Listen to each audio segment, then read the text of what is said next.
அன்பர்களே, ஈராக்கில் அமெரிக்காவின் எண்ணெய் கிடங்குகள் பற்றி எரிகின்றது. யாரு தாடிக்காரன், ஈரான் தாடிக்காரன் அடிச்சுட்டான், ஒரு டிரான்ஸ்ஜெண்டர் அனுப்பிட்டான், அங்க பற்றி எரிக்குது. அந்த பற்றி எரிகிற பகுதி எங்கன்னா ஏபிள் ஏரியா.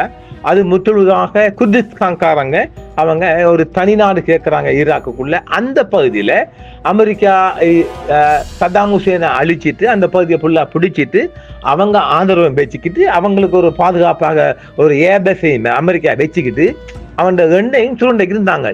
இப்ப அதை கரெக்டாக இலக்கு வைத்து குறி வைத்து அடிச்சுட்டான் ஈரான் தாடி. அடிச்சுட்டானுங்களா? சம்பவம் உண்டு, அது உண்டு. இன்றைக்கு ஒரு 3 செய்தி பார்க்கலாம் ஒரேடியா. ஏராளமான செய்திகள் பெண்டிங் இருப்பதால் நாம் தொடர்ச்சியாக இந்த செய்திகளை இணைத்து தர வேண்டிய ஒரு தேவையும் வந்திருக்கு மக்களே. அதனால் அடுத்து வருகின்றது, அமெரிக்கா ஈரான் மீது தாக்கி வருகின்ற நிலையில் நாம் ஏற்கனவே தந்திருக்கிறோம். அமெரிக்க ராணுவ அதிகாரிகள், பென்டகன் அதிகாரிகள் மிகப்பெரிய கவலையில் இருக்கிறாங்க. தாக்குதல் ஆயுதங்களும் கருவிகளும் குறைந்து வருவதால் அடுத்த கட்டம் நாம என்ன செய்யறோம் ஜங்கடமான நிலைமையில் இருப்பதாகவே அந்த செய்திகள் உலக பரப்பில் வெளிவந்த வண்ணம் இருக்கின்றது. இப்பொழுது வளைகுடாவில் எண்ணெய் நாளை நான் நினைக்கின்றேன் திங்கட்கிழமை இலங்கையில் எரிபொருளுக்கு ஒரு 100 ரூபாயும், எரிபொருளுக்கான ஒரு விலை அதிகரிப்பும், சமையல் எரிவாயுக்கான விலை ஏற்றமும் அதிகரிக்க மிக அதிகமான வாய்ப்பு இருப்பது. உலக சந்தையில் நேற்று வரைக்கும் $90, 60 போன டாலர் 80 90க்கு பாஞ்சிருச்சு. இது நாம் சொல்லியிருக்கிறோம்.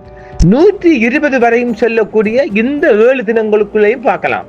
தொடர்ச்சியாக இப்படியாக வளைகுடாவில் பிளாக்ஸ் எல்லாம் வருகின்ற போது, தாக்குதல் அதிகரிக்கின்ற போது, ஈரான் தாடிகளின் ட்ரோன்ஸ்கள் எல்லாம் பாய்கின்ற போது வளைகுடாவில் இருந்து எண்ணெய் ஏற்றுமதியும் சற்று குறைந்திருக்கிற நிலையில் ஹாமுஸ் ஜலச்சந்தியில் 7 தினங்களாக ஒயில்கள் எண்ணெய் வளங்கள் நகர முடியாமல் இருக்கின்ற நிலையிலும் மிக அதிகமான விலைகளை சந்திக்கின்ற போது உலகத்தில் வாழ்கின்ற சகல மனிதர்களும் அடிவயிற்றிலே போய் தாக்கக்கூடிய அளவுக்கு விலை ஏற்றம் அநேகமாக திங்கட்கிழமை நம்மை அடையலாம்.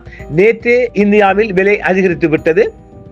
திங்கட்கிழமை இலங்கை அரசும் இனி பாவபுண்ணியம் பார்த்து பிச்சைக்கார மக்களே நம்ம மக்கள் பார்த்து ஒரு பெட்ரோலுக்கு ஒரு 50 ரூபாவும் ஒரு 300 ரூபாய் அல்லது 400 ரூபாய் கேஸுக்கும் விலையேற்றம் இன்க்ரீஸ் பண்ணுவதற்கான மிக மிக அதிக வாய்ப்பு இருப்பதாக சொல்கின்றோம். சரி, ஈராக்கின் எர்பிலில் வெடிச்சத்தங்கள் கேட்டன. அமெரிக்காவால் நடத்தப்படும் எண்ணெய் வயல்கள் தீயில் தற்பொழுது எரிந்து கொண்டிருக்கின்றது.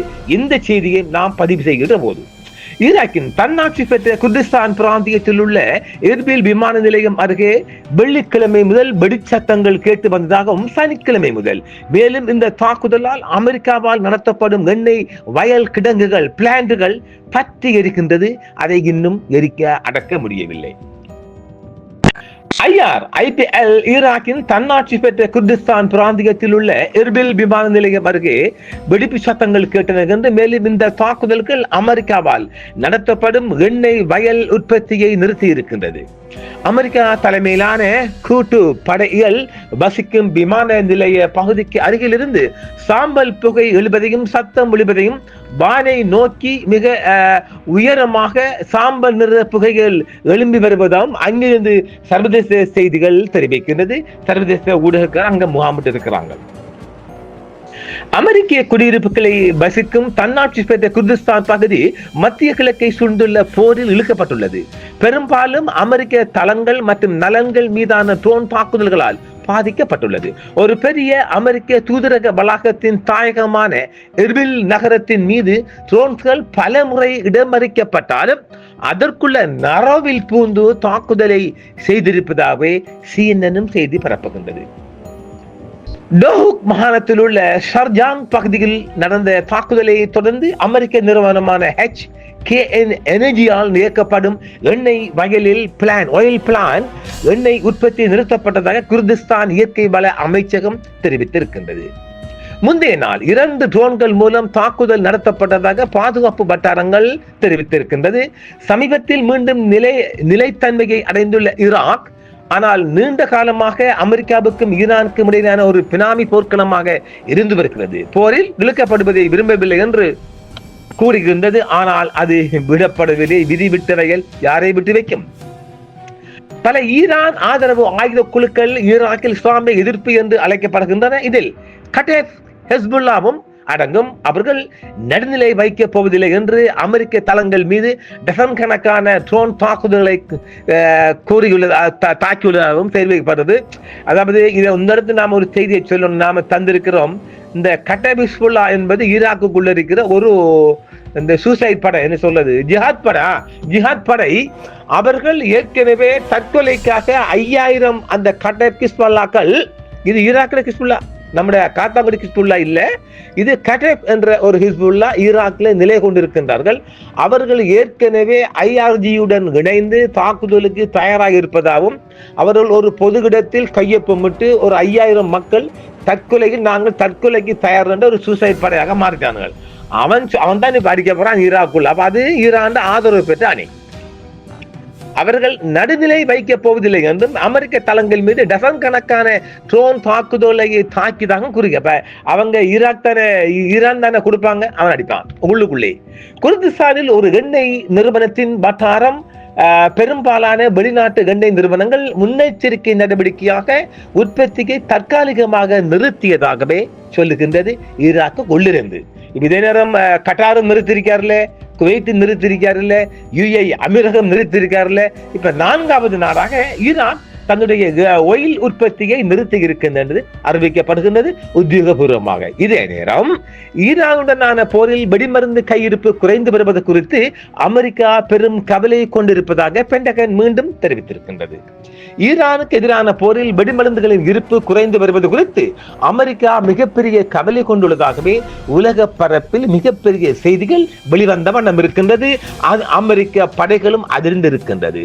ஈராக் மீதான தொடர்ச்சியான ராணுவ ஆக்கிரமிப்புக்கு மத்தியில் அமெரிக்க ராணுவத்தின் மேம்பட்ட ஆயுதங்கள் விரைவாக குறைந்து வருவது குறித்து அமெரிக்க அதிகாரிகள் ஏற்கனவே நெய்னாவுக்கு எச்சரிக்கை கொடுத்திருந்தாலும் நெய்னா அதை கண்டுகொள்வது இல்லை. இப்பொழுது அமெரிக்க ஆயுத படைகளில் ஒரு விடயம் ஒன்று கசிந்து வருகின்றதாம். நாம் இஸ்ரேலின் வேண்டுதலுக்கும் இஸ்ரேலின் தேவையில்லாத குடைச்சலுக்கும் அமெரிக்க படைகள் நாங்கள் ஏன் பலிக்கடாவாகின்றோம் என்று ஒரு செய்தி ஒன்று அமெரிக்க படைகளில் கசிந்து வருவதால் படைகள் ஏதாவது ஒரு யூட்டர்ன் எடுக்கவும் வாய்ப்பு இருக்கின்றது.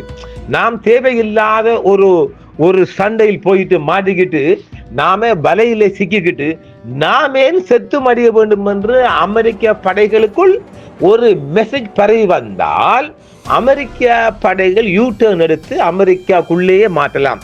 அண்மையில பார்த்திருப்போமே, அவருடைய சபைக்குள்ளே ஒரு நேவிகாரம் போன்று மிகப்பெரிய கலக்கினான். இஸ்ராயலுக்காக நாம் இப்ப அவனை சுட்டு கொண்டிருப்பார்கள். ஏன்னா இஸ்ரேலுக்காரனே வெடி வச்சு தேடி பிடிச்சி. ஆக இஸ்ரேல் விளையாட்டுக்கும் இஸ்ரேல் பழிவாங்கலுக்கு நம்ம ஏன் போகணும்? நெய்னா நம்மளை கொண்டு பலிக்கடாவாக்குகின்றார் என்று ஒரு செய்தி அமெரிக்க படைகளில் கசிந்து வருவதால் அது ஒரு விஸ்வரூபம் எடுத்து படைகள் தானாக நாங்க ஆயுத இந்த தாக்குதலுக்கு போக மாட்டோம் என்று ஒட்டுமொத்தமாக ஒரு வெடுப்பு ஒரு யூட்டர்ன் எடுத்தால் நெய்னா மூக்குடை படுவார். சரி, பார்க்கலாம். ஈரானுக்கு எதிரான தொடர்ச்சியான ராணுவ ஆக்கிரமிப்புக்கு மத்தியில் அமெரிக்க ராணுவத்தின் மேம்பட்ட ஆயுதங்களின் இருப்பு விரைவாக குறைந்து வருவது குறித்து அமெரிக்க அதிகாரிகளும் ஆய்வாளர்களும் கடுமையான எச்சரிக்கை கவலையை வெளிப்படுத்தி வருகின்றார்கள். நேற்று முதல் ஏற்கனவே செய்தி வந்ததில்ல, இப்ப செகண்ட் பர்னிங் கொடுக்கிறவாறு இருக்குது. ஆக்கிரமிப்பு தொடங்கிய சில நாட்களுக்கு பிறகு அமெரிக்க ராணுவ தலைவர்கள், அமெரிக்க ஆயுத படைகள் ஏற்கனவே ஆயிரக்கணக்கான அதிநவீன ஏவுகணைகள் மற்றும் நூற்றுக்கணக்கான விலை உயர்ந்த இடைமறிப்பான்களை செலவிட்ட நிலையில் இந்த செய்தியை தி வாஷிங்டன் போஸ்ட் செய்தி வெளியிட்டு இருக்குது. அமெரிக்கா தனது தாக்குதல் ஆயுதங்கள் குறைந்து வருவதால் விரைவில் இலக்குகளுக்கு முன்னுரிமை அளிக்க வேண்டியிருந்தும் வளைகுடாவில் இருக்கின்ற இலக்குகளை உடனே கிளப்ப வேண்டிய நிலை ஏற்படும் என்றும், வான் பாதுகாப்பு முற்றுமுழுதாக தோல்வி கண்டால் ஈரானின் ராணுவம் மிக அதிகமான மூர்க்கத்தனமான தாக்குதலில் நாம் மிக அதிகமான வீரர்களை பலி கொடுக்க வேண்டும் என்றும் ஒரு கள நிலவரம் சொல்லுவதாகவும் அமெரிக்கா படைகள் அச்சம் கொண்டிருக்குது.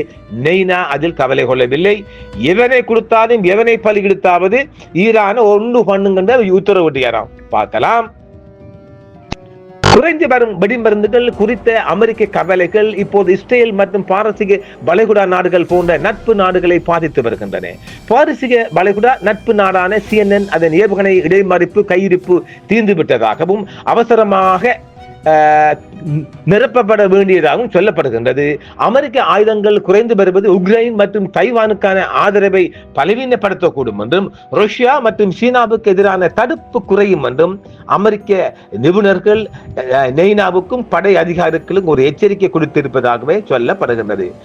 அமெரிக்க அதிபர் நெய்னா இந்த பிரச்சனையை குறைத்து மதிப்பதோடு தனது ட்ரூத் சோசியத்தில் வரம்பற்ற பொருட்களை வழங்குவதாக கூறினாலும் வெடிமருந்து உற்பத்தி அதிகரிக்க பாதுகாப்பு உற்பத்தி சட்டத்தை செயல்படுத்துவது குறித்து வெள்ளை மாளிகை பரிசீலித்து வருவதாகவே ஒரு ஊடக செய்தியும் தெரிவிக்கிறது.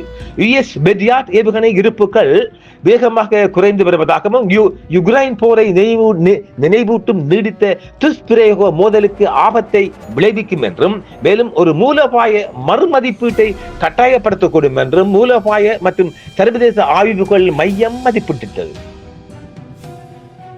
7ஆம் தகுதி நேற்று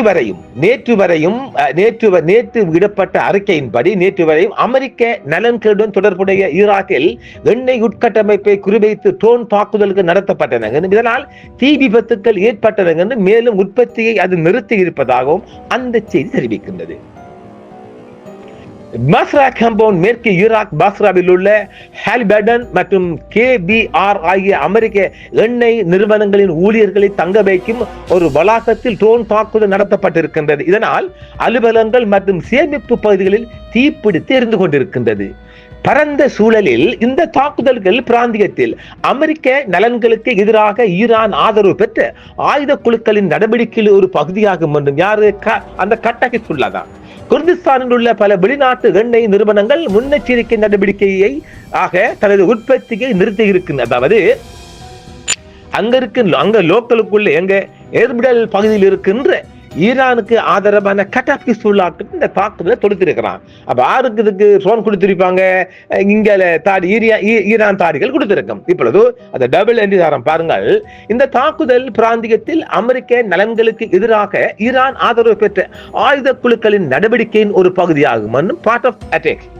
குர்திஸ்தானில் உள்ள பல வெளிநாட்டு எண்ணெய் நிறுவனங்கள் முன்னெச்சரிக்கை நடவடிக்கையாக பாதுகாப்பு கருதி தன்னுடைய எண்ணெய் உற்பத்தியை நிறுத்திட்டு அங்கிருந்து தன் ஊழிகளை அகற்றி இருக்கின்றது. ஏதாவது நடக்கலாம் என்று கூடுதல் சேதம் என்று சொன்னால் ருமைலா வயல் அருகே உள்ள பிற வசதிகளை ட்ரோன் தாக்குதல்கள் பாதித்ததாகவும் அறிக்கைகள் தெரிவிக்கின்றது. ஆக நெய்னாவுக்கு இது புரியாம இன்னும் மேல ஈரானுக்கு குடைச்சலும் எரிச்சலும் ஏற்படுத்தி நிலையை ஏற்படுத்தி வருவதால் நெய்னா மிகப்பெரிய தோல்வியையும் மிகப்பெரிய மூக்குடையும் படப்போகின்றார் என்பதும் சொல்லி மற்றொரு நேர்காணல் சந்திப்போம். என்றும் உங்களுடன் சன்ரைஸ் இந்தியா டிவி சப்ஸ்கிரைப் பண்ணுங்கள், பெல் பட்டனையும் கிளிக் செய்யுங்கள். உங்கள் ஆதரவே எங்கள் சேவை. ஆதரவு தாருங்கள், அரவணைப்போம். மறக்காம சர்ப்ரைஸ் பண்ணுங்க. Thank you.